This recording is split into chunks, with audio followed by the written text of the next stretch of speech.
Hi! In front of me is HUAWEI P10 Lite, and today I would like to show you how you can add photos to text message.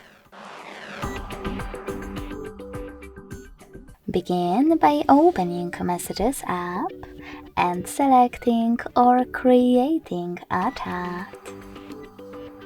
Now select this plus icon at the bottom left corner and click on your photo right away. You can also select this gallery section instead. Look for your photo over here. Click on it, and to add it, hit this check mark at the top right corner.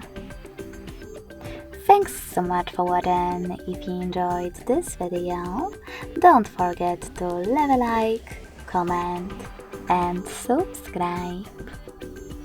Bye!